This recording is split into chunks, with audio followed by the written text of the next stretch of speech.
All right, this is going to be our chapter 15 on biodiversity and conservation. It's a relatively quick chapter, so that's kind of nice.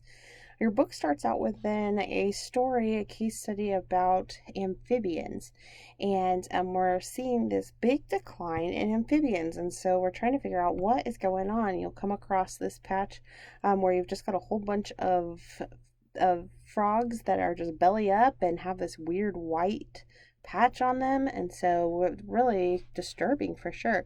Let me show you a little video on that one so you can get a closer look at the details.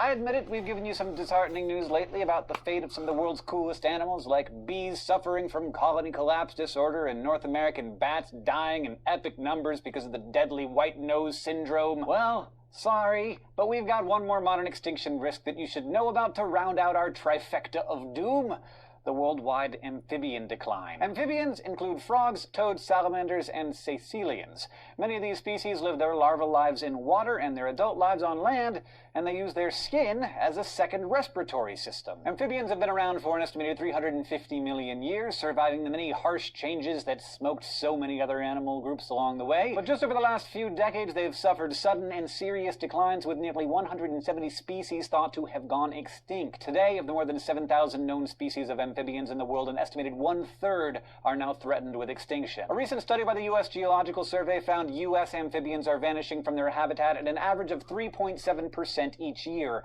meaning they'll be gone from half their current habitats in 20 years. So what's messing with Kermit and Mr. Toad and all their homies? Well, turns out modern world can be a tough place for these sensitive guys. In addition to problems like pollution from pesticides, heavy metals, and acid rain, as well as mounting habitat loss, studies show that amphibians are steadily declining because of disease, specifically the infectious fatal chytridiomycosis, which is caused by the aquatic fungus known as BD. We're still not totally sure where the fungus originated, though researchers have detected BD preserved in specimens from African clawed frogs dating back to 1938.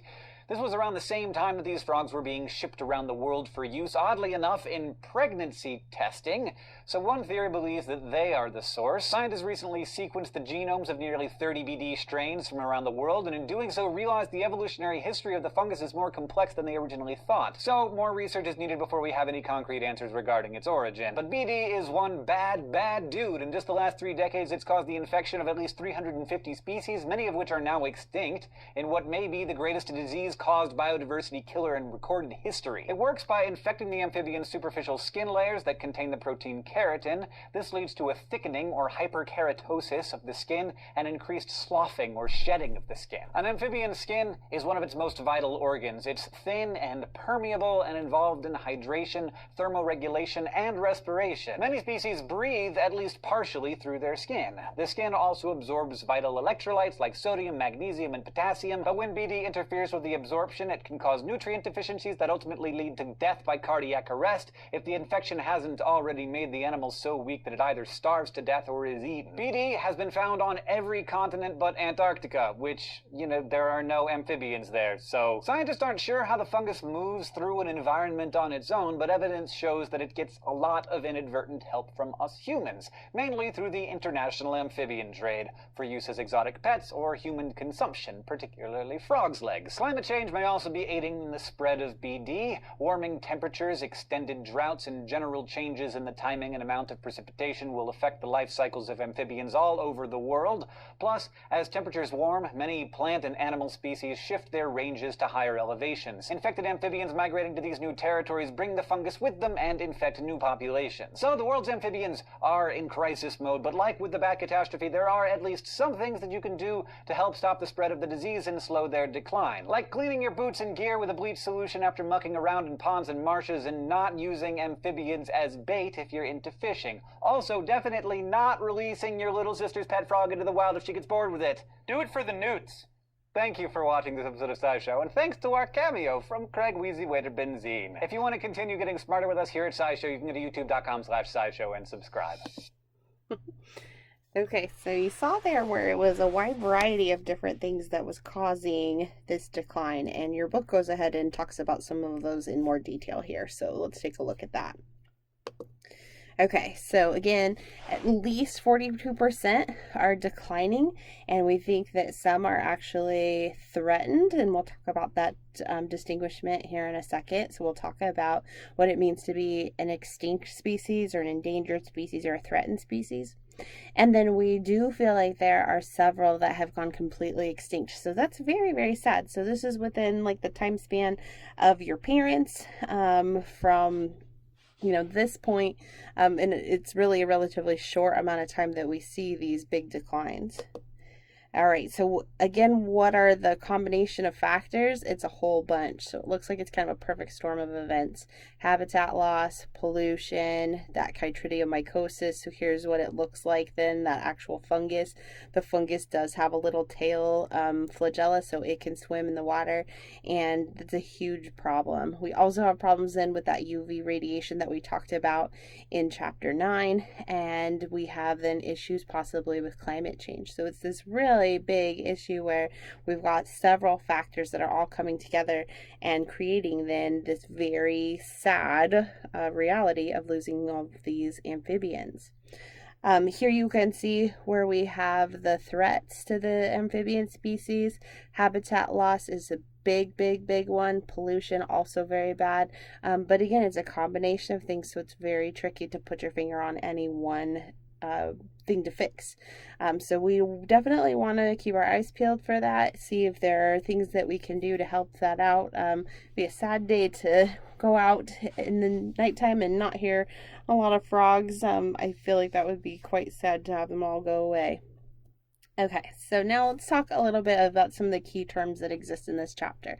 They're not too bad. I don't think you'll have a lot of trouble with them, but it is frustrating because sometimes they look similar to each other, and so then you might run into some trickery whenever you're doing those on a quiz or a test. So the term species, the big thing there is that they can interbreed. Okay, so they're the same thing, the same type of animal or plant or fungus, the same kind of creature, in the same place at the same time, and they are able then to have a successful generation that comes about. So that is a big key delineation. We've got a wide variety of species, all different kinds of animals and plants and bugs and all kinds of things. What we see then is the term species richness is going to be how many different species are there in the community. Okay, so let's say that you have a big open field. If you're able to find several different species within that field, then we're going to say that that has a high species richness. And what you'll see over in this graph is that it is directly then related to how much complexity there is in the vegetation. So let's say then that your vegetation is diverse, then your number of species, in this case birds, will also be pretty diverse. And so we see those kind of go hand in hand, where the environment itself is helpful if it's diverse. The primary layers, like those producers, if they're diverse, then we have more and more animals that can live in that area. So again, that's going to be where you have the number of different kinds of species, and that's going to be species richness. All right, with your places where we find the most species richness, what we'll see is that we're going to have these areas. So here you can see on the left you've got a forest, and then here on the right you've got a little field. Right here in this middle, where it's sort of a little of both, we call that then an ecotone. So where you have then a kind of merger of two different types of environments. If we were to look at like a pond, we would have an ecotone right around the shoreline where you're transitioning from land into water. And what we see then is at that edge, we have this edge effect where you get a lot of different species there. So our highest amount, where we get the most variety, is right there, right on those edges. Things then can kind of go in and out of those spots, but we see the most richness right there at those ecotones, and then we call that the edge effect. Now, the term biodiversity, sometimes you can call biological diversity. So that's two words. If it's biological diversity, like you see in the title, it's biodiversity. If we scrunch it down to make it a little easier, they're both the same. What it is then is it's the number, so the abundance. I want to have a high count of any given thing. And then I want to have variety. I want to have a lot of different things. Okay, so a large amount of individual types of things. But then the variety is I want a wide range of differences of what kinds of creatures we have. This involves a lot of different components. So for example, genetic diversity, as you can see here in this picture, is really important. So these are all types of snails. And so if these were all the same species within this population, then you could see that there's a lot of genetic diversity. There's some genes that code for a pink color. There's some genes that code for a lighter color. Some that give you a deeper red color or brownish color. That's really useful. So having a wide variety of genes present within that gene pool really helps to produce some differences and have a lot of variation there. Now, species richness we've already talked about, but let's talk about it in this context of biodiversity because it is a component, right? It's a factor in how we can calculate the biodiversity. So species richness then is, again, the different kinds of species in a different area. So if we have a certain place marked off, how many different kinds of things are there? So this first picture again was genetic diversity. That's inside of one population of species. But here then I'm looking at now that snail in the context of then a grasshopper and then this grass where we have species richness now because I have then plant variety, I have then insect variety, and then I have my snail still. So this is in the context of a community. How many different kinds of creatures, different kinds of species are there? And then if we zoom out to this big picture, then that's where we talk about ecosystem diversity. Remember, ecosystems are living things and are non-living things. So here then I've got some really obvious places where creatures can live. We've got a meadow, we've got a forest, we've got then the higher mountain area. If I've got a lot of diversity and they're all connected, then I end up having the ability to house several organisms in that spot and have a high biodiversity amount. Okay, now why do we care? Why would we want a lot of biodiversity? And that kind of leads us to our next slide. If we have more things, then what we'll see is that they provide a lot of ecosystem services to us. And what you want to do then is you want to think of anything that you would have to say pay to have done, but you don't have to as long as these are intact. It's kind of an ecosystem service. So say for example, forests.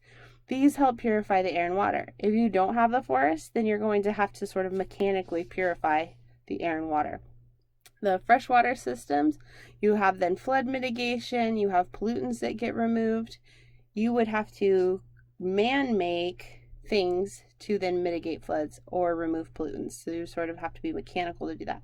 So if we leave these intact, any one of these helpful services is going to be something then that saves us in the long run. We don't have to say pay those systems to do that for us. What you want to do is you want to just have a few of these that you look over. The way they show up on a test or a quiz is, like all of the following are ecosystem services except. So if they list off several for forest, can you pick out the one that is an ecosystem service that a forest would provide? Or can you find the one that's not belonging to the forest? That's how you'd want to do those. So I'll let you read through this little table. This is right out of your book. Make sure you do feel comfortable with some of those pieces. Okay, here's an example of an ecosystem service. So this is something that an alligator does. This alligator is going to be a really integral part of this setup because the alligator sort of creates then this setup. Alligators will dig out these pockets, and we do call them gator holes because the alligators are chief instigators there. And when they do that, then it attracts fish, which is useful for them. They like to, of course, eat fish, and they like to produce a place where they can maybe raise their babies. Because it attracts then fish, we have other things that would be attracted to the area. So you've got birds and bugs and different plants that can handle the water better. So these are really cool features that if the alligator wasn't present would not exist. So this is a little service then that's provided to this community because the alligator is present. All right, so let's take a look. Why would we want this type of diversity, other than the ecosystem services that we mentioned, you also then have things with how the system can be strong. Okay, so how it could be healthy, how it could handle then, say for example, diseases. So here you can see where you have one plot of land that has palm oil agriculture. So all of these rows here are in then a rainforest, and they've cleared the forest component and then planted palm oil. Down here then you can see where this is then the forest that is left intact. So up top, very little in the way of genetic diversity, right? These are all going to be the same type of plant. We may even have where sometimes we do GMOs where they're identical, right? Where they have exactly the same genes. We call this genetic uniformity, and this is useful to people because we're able to then plant and harvest more effectively. We can do it really efficiently if they're all the same thing. You know, you basically treat the entire plot uniformly, and so we're able to do that well.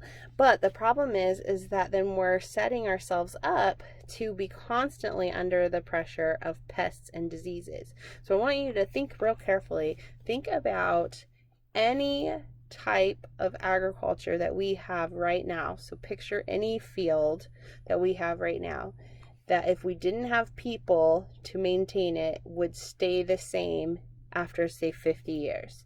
Can you think of anything that we have in agriculture that could handle 50 years on its own without people intervening? And usually the answer is no. I'd like to hear if you do have an example, because I've never been able to think of one myself.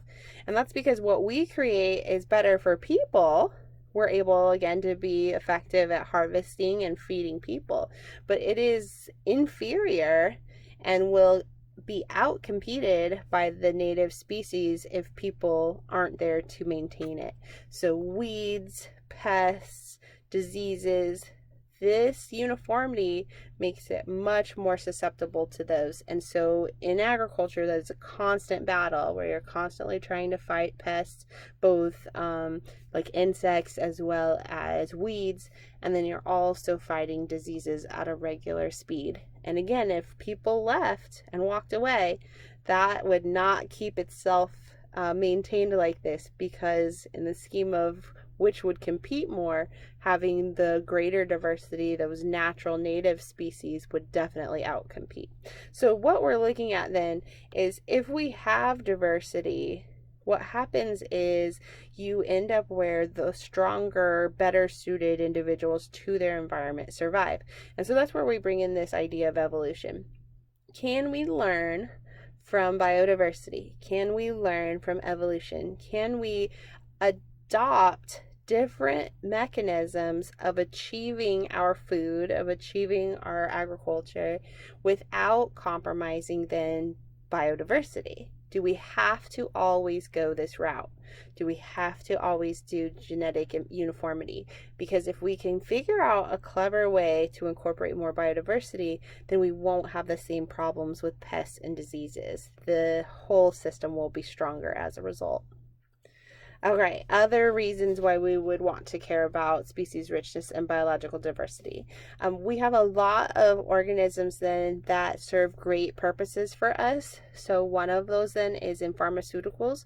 We still don't know all there is to know about the plant species that exist out in nature, the animal species. We have a lot of cures for things that may be out there that we just haven't explored yet. So being able to go through and look at some of these, research more, see what's out there, we may find that we have medicines available, treatments available that are already growing. We just didn't know about them. Many of our medicines that we currently have came about in that way. We also then may have tons of potential edible plants out there that we just don't know about yet. So what if some of these more natural species native to the area that have already figured out how to thrive in the area, what if we were able to cultivate those?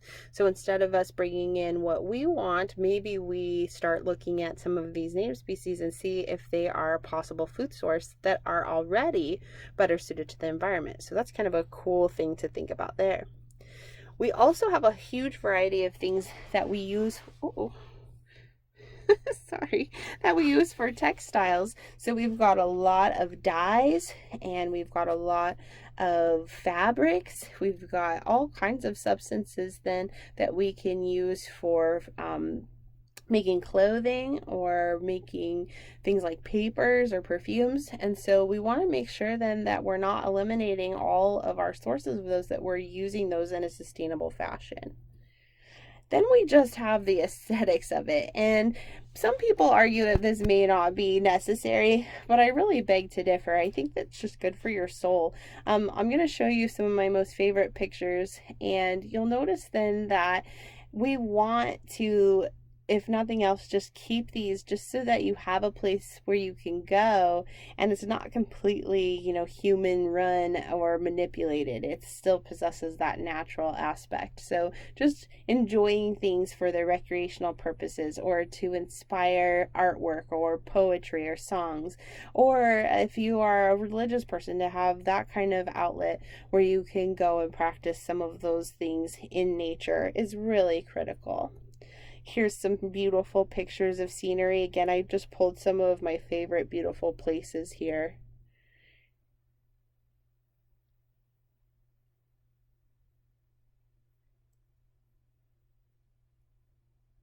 And again, the real idea is that the beauty comes from the variety, the abundance, and that's a nod to that biodiversity.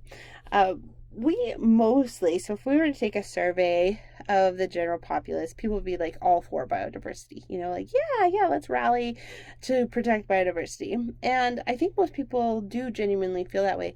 The problem is that our practice is not that way. We tend to have, when we look at where we live or where we work or where we go to school, we tend to have very well manicured uniformity. So you have a giant grassy green lawn surrounded by the occasional decorative pink bush. We don't have a lot of variety in how we decorate in a lot of cases. We don't have a lot of variety in how we do our agriculture. And so I challenge you to think of creative ways. If you can make biodiversity beautiful, especially if you can incorporate, say, for example, native plants into how landscaping is done and make that really aesthetically pleasing, then more and more people, I think, will really start to incorporate that and maybe we'll break away from some of that uniformity. Okay, so here's then what happens when things don't, when we aren't able to keep that. So many species then, if we eliminate them completely from the planet, we're going to call that extinction. So this is something that can happen just sort of naturally. We end up where some species just over time are not a good fit for their environment.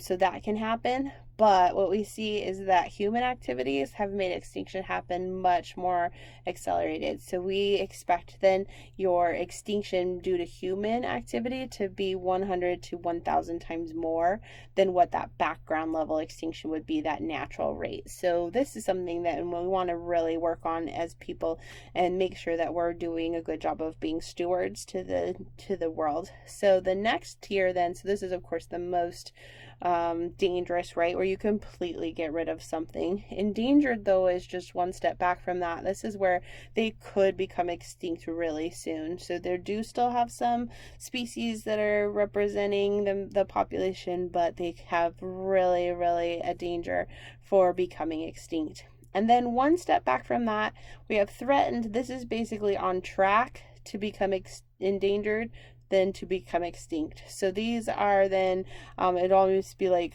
red level, orange level, yellow level, if you will, where these are getting to the point where we're about to put them as an endangered species. Here are some examples from your book that you can see. Some of them, unfortunately, then are completely extinct. So we do have some that were at least hypothesizing are extinct, we haven't seen for a very long time, and then some that are confirmed extinct. We have a huge number then that are endangered or threatened here. And so, basically the goal is to do some of the activities that we can do, reduce pollution, reduce then habitat destruction, really embrace some biodiversity, make that more of a priority to where we can hopefully save some of these species. One of the big issues then that feeds into why certain species would be endangered versus others, we've got huge problems then with any kind of species that is only found in one place. So things then that are endemic, that means then that it's only in a single area, and that's going to be more susceptible to having a decline than if it were widespread and found throughout the globe. So some of the places where we see that as a big risk would be Hawaii in the United States and then California. So those are our two like hot spots, if you will, where we have problems with declining biodiversity. Now I want you to picture, I don't know if you've been to Hawaii, I haven't myself. When I picture going to Hawaii, I picture going because I want to see all the beautiful things, right? I want to zip line and go on a hike and see a helicopter ride, and I don't want to see a lot of human structures. I want to see the natural parts of it. And so that then is a huge problem. I would guess that a lot of people are interested in doing like I would. And so if, over half of the species are at risk, then not only will we have a problem where those species are in decline, but a lot of the Hawaii's, say, tourism and draw will maybe go down with that as well. So that's kind of a big concern for the people side, the economic side, and then of course the environmental side. So huge problems with that. If we look at worldwide, then our biggest problems are in those tropical rainforests. So we have huge amounts of biodiversity that exist there, but we have had a lot of human impact on tropical rainforests, and so we're very concerned about what's going to happen with the decline of the species, and maybe if we start to see some extinction levels go up. Here's some other biodiversity hotspots. So we mentioned in California, but any of these places, notice that we're in there too. Here's us, tip of Florida. You've got a lot of main places that are a big issue where you can see those hotspots, especially due to human risk. Okay, so we want to really zoom in on those, see if we can do something to kind of reverse that, halt that process, and save those species. Here's some of the things then we can do. We would like to not be so destructive to the environment. So that would be a huge step if we can have where we're doing different types of forestry techniques, different types of agriculture and development techniques to where we don't see this. That's going to be really helpful. We also don't want to have where we cut off little, say, pockets of the natural area to where they're not able to go back and forth between those. So here you can see where there's some pockets that have kind of been left natural. Well, these can be really fragmented and make it to where they're not able to be interrelated or have then animals feel comfortable or plants then that can handle being in both places, and so they get really separated, and that can cause decline. Over here then you have just in general degradation. So pollution's a huge problem.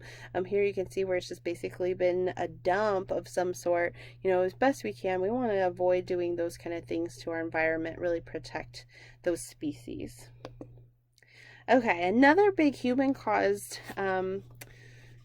aspect is that a lot of times we accidentally introduce species to an area, and then because those species are out of their natural area, sometimes then when they come in, they completely throw off that balance that exists in that food web. So invasive species, that's going to be something foreign that doesn't naturally live there, usually brought in from human actions, and then creates very dangerous bad circumstances and disrupts then that balance that exists in that ecosystem. I'm going to show you a couple videos of some of these so you can get a feel for those. We have then zebra mussels here, lionfish here, and then our python here. Those are all some really well-known invasive species. I'm going to show you a video of the lionfish and then of a different invasive species. Okay.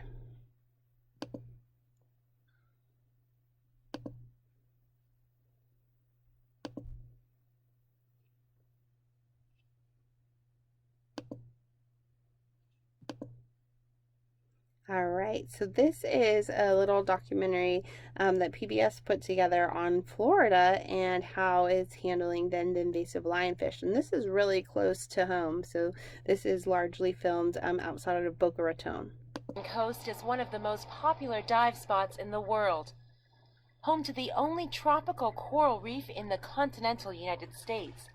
Hundreds of species of fish live along this reef system. But the fish here are in danger because of a foreign predator that's been devouring them: lionfish. Eric Nelson is an avid scuba diver who hunts lionfish up to 130 feet below the surface of the Atlantic Ocean. They can eat 90% of their body weight every day in fish. In fact, we have pictures of fish, lionfish that have been gutted, and they have 50 small fish inside of them. Nelson and his teammates are competing in a lionfish derby off the coast of Boca Raton, Florida. It's a competition to catch as many lionfish as possible before sunset. It's a pretty obvious spot. It's on the outside edge, it's a little cave.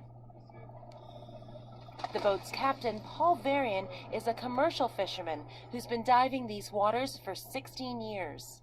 I saw my first lionfish 7, 8 years ago, maybe. I remember going, oh, wow, what's that? That's crazy, you know, and then now they're everywhere. Lionfish are native to the South Pacific and the Indian Ocean, and there are different theories about how they came to inhabit Atlantic waters. The leading theory is that a few home aquarium owners set some lionfish free in the ocean in the 1980s, and the fish rapidly reproduced. Several scientific studies have traced the DNA for the entire lionfish population in the Atlantic back to a small group of fish. When lionfish invade a reef, they can reduce the population of fish they eat by 65% over 2 years, according to a study conducted in the Bahamas. How much of a problem are lionfish to the reefs in this area? Diving the same reefs over and over every year, you can actually really noticeably tell the difference between a reef that had lots of reef fish before the lionfish invasion, and then devastatingly half as many reef fish. Lionfish consume more than 100 species of fish, including baby grouper and snapper, and fish that maintain the health of the reefs by grazing on algae. The good news is there wasn't hardly any fish down there, right? Eric Nelson says he's noticed that the hunts off the coast of Florida are starting to make an impact. Once we started actively hunting lionfish, we noticed that the same populations are coming back. During the past decade, lionfish have invaded the underwater habitats in the Atlantic Ocean, the Gulf of Mexico, and the Caribbean. Scientists expect that the lionfish invasion will continue to spread from North Carolina to the southern tip of Brazil.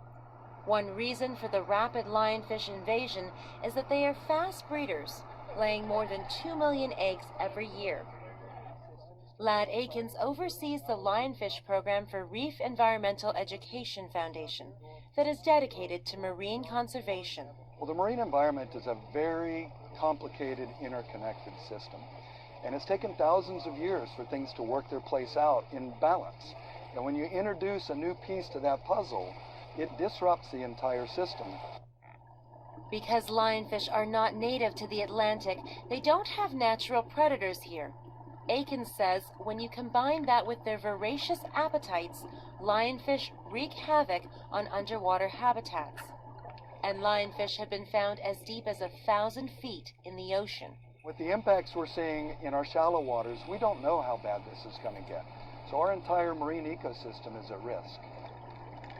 We could see extinctions of some species of fish. We could see severe degradation to coral reef environments if algae is not kept in check by the grazers, which lionfish are consuming. We could see impacts to our commercial fisheries, to grouper, snapper, shrimp, crabs. Without natural lionfish predators here, the most effective way to control the population is for divers to catch and kill them. Okay, so in this video then it keeps going on and tells how people have come up with interesting solutions, new recipes, things like the derbies where they're able to go and catch those lionfish. I guess they're pretty good eating, so that could be helpful. Maybe we could solve a couple of problems, have more food available for people, but then also try and arrest this big, huge spread and takeover from the lionfish. Okay, I've got one more then that I want to show you, and this is from Indiana, Okay, and what you're going to see here then is the water's going to look pretty clear. So it's going to look pretty calm. But when the boat revs up, for whatever reason, it makes these fish called an Asian carp freak out.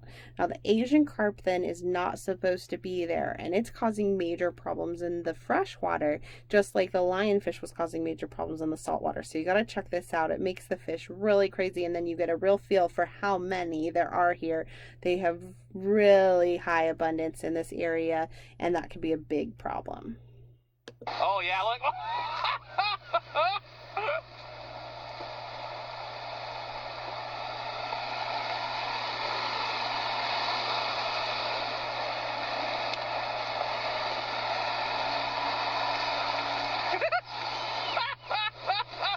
Oh, my God.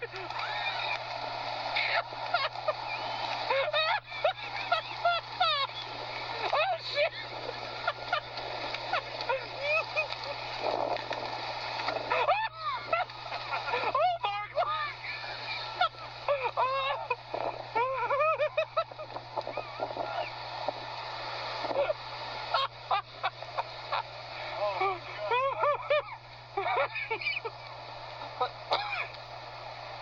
That was insane.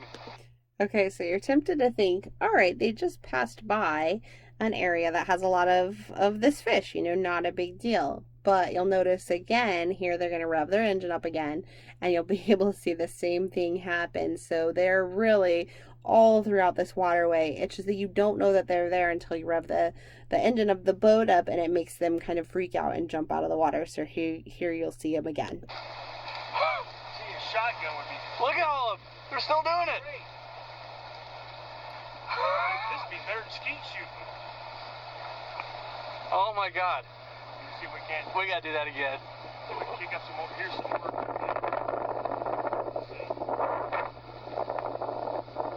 Can you see him or something? Well, I thought I saw a squirrel on the tube.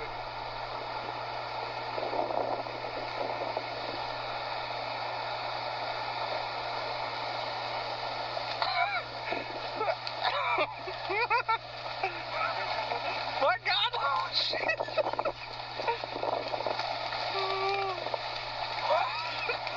Oh, God! Ouch! Oh, they're all over! We got two. Okay, so you can see there where they're jumping into their boat. They're just all over the place, and what a mess. Unfortunately, most people do not like the taste of Asian carp, so these end up just being what some people call a trash fish, unfortunately, and are not really a good source of food, and so they end up just kind of taking over and out competing the native species in those areas and having a similar effect on the composition as the lionfish did in the saltwater, so big problem. Okay, another big common human cause is overexploitation. So you can have then some illegal trade, for example. We would call that poaching. We could have issues where you have agriculture or development, and because of those new areas, then you deliberately get rid of animals in that area. So let's say you have a brand new development, then of course you're deliberately getting rid of the animals in that area as you clear it out for development or agriculture. So those are really big issues. We can have then legal harvesting, but still excessive. So where it's not being done at a reasonable, sustainable rate, where catch limits aren't being enforced, things of that sort. And so over exploitation really covers a wide umbrella of different problems. So overall, we see this. We've got more people, more technology, big problems then for demand. How do we feed people? How do we regulate this? How do you decide what is good for a culture or bad for a culture? So those are big problems there. And then increasing economic activity goes hand in hand with more and more people. And then we see that all of those spill into this inner circle where now you have other problems: climate change, pollution, invasive species, habitat loss, overexploitation, and then of course those directly relate to the decline in biological diversity. So big problems with this, and we can see that humans are definitely involved. So we want to do our best to learn more about it, see if there are ways that we can help, and really kind of make a change that can increase biodiversity as opposed to decrease it. So here's some of the options we can do. Conservation biology, then, this is where you're studying how humans affect things, and then because of those effects, how can we develop ways to protect it? So if we know that there's this problem, how can we figure out a solution to where we get rid of that problem? And so that'll be conservation biology. We've got a few different ways that we can do this. So in situ, I want you to think of that as on site, okay? Whereas ex situ, I want you to think of that as off site. Right, so on-site, off-site, loosely translated. If it's on-site, then what you're going to do is you're just going to set aside areas like parks or reserves where you have it saved as a natural setting. So you're not permitting people to do much in the way of changing it, getting resources from that area.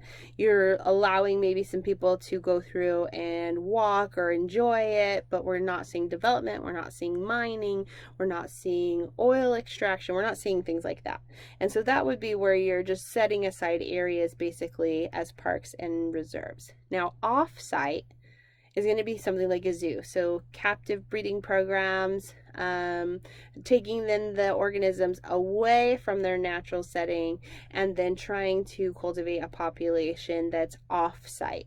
Something like seed storage is also a way to do this as well. So there's huge deposits of seeds, and basically then this is on the off chance or terrible chance that there's something that goes wrong, you have then a seed stock that can replenish that particular type of plant. And so keeping those stored and separate, this is again off-site, is a way of hopefully then conserving that biodiversity just in case. Now, restoration ecology, this is a little bit different approach. So this is, the damage is already done.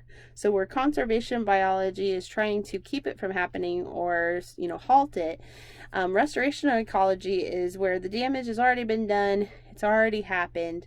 Now can we do something to fix it after it's happened? So restoration ecology, here you see this picture where there was a lot of damage in this area previously, but then they were able to restore it. And to be honest with you, it looks quite beautiful. So having some of these restoration efforts is very encouraging, where there seems to be a lot of promise in places that were damaged previously due to a wide variety of things: agriculture, development, mining, natural disasters, any of these kinds of things. How do we fix it then after? What do we do with it afterwards? And so you're trying to have it resemble what it used to be. And so this is a beautiful way to kind of restore an area that has received a lot of damage. Okay, so challenges to this. One of the biggest things then is, humans do pose a big threat, but it's usually because we need stuff, right? So like this guy isn't cutting down the tree for fun, probably. He needs it for something. Either he needs it out of the way so he can build houses or have agriculture, or he needs the wood to harvest to make building materials, paper, etc. And so, how do we balance human needs within the needs of the environment? This part over here then is also really important nod to humans. We can't only think about the environment. So remember, at the very beginning of the class, we talked about how you have to balance the economy with the social and the environmental. So they still have to be a really important role, a really important factor when you're making decisions. As far as the other components go, then we don't have as much information as we need in some cases. And so we still need a lot of science people. That's my evil ploy to get you to come to the dark side, right? And be a scientist with me. This is then something that we will see a lot more demand for, especially as we get to where resources are limited or areas limited. We got to have a lot of really good information in our hands to make those decisions. We definitely have to be flexible. So this statement here of that's what's always been done. What's unfortunate is that we do want to, of course, respect traditional things, but we want to be able to also think outside the box. So we have to make sure then that we're carefully analyzing the way we do things and making sure that those, if there's room for improvement, that we do actually improve upon it. Some of these other areas then here. So you have some places which may be okay, but they're just too close to human areas, so then they're messed up as a result. Here you can see that there's this river. It looks like it's pretty good until it reaches this industrial area, and then from that point on it's polluted. So that could be a huge issue. Down here you can see where there's some protected areas, but maybe they're too small, or maybe they're too far away from each other to be useful. And so we got to be careful with that. Just setting aside a square block of land may or may not be useful for that circumstance. And then here you can see where this square block is so far away from anything else that you really just don't have a chance for anything to rebound in that area. So it's just not enough. It's too far removed from the rest of the the rest of the ecosystem that would look like that. Okay, so what we see here then, we've got a few pieces of legislation that have come into play. So Endangered Species Act, that was in 1973, and basically this allows the ability to not only enforce these laws, but give an actual designated then like punishment if you violate laws. So that's really important there. This is a very tricky thing though, because what we see is that you're going to have some people that are really all for like massively protecting things that are endangered or things that are threatened. And then you're going to have somewhere it's very difficult because maybe the act of protecting them is very expensive, or maybe the need for humans in that area exceeds then the needs of, say, for example, like an animal. And so that's very hard. So what you want to have then is more of a systemic approach where you have the whole ecosystem that is addressed as opposed to individual species. That way you can really see the benefit that that species provides to that area. And again, always thinking about things like ecosystem services. Internationally then, we have the World Conservation Strategy that started in 1980, the Earth Summit in 1992. The CITES, so this is an acronym, basically this is an international agreement that you won't have hunting, capturing, you won't have trade of endangered or threatened species, basically so that the price doesn't create more demand, and so that helps to protect several. It is difficult to enforce though, right? So how do you tell one country what to do? Illegal trade can still absolutely happen when that happens. So who owns those pieces is always going to be contentious. Basically, these other are more agreements. So essentially just plans put into place to where you can really make a focus, like have a focus for some of these. Okay. All right. That wraps it up. That's it for Unit 4. So remember, Unit 4 has chapters 8, 9, and 15. And you'll be all set. Hope you enjoyed it.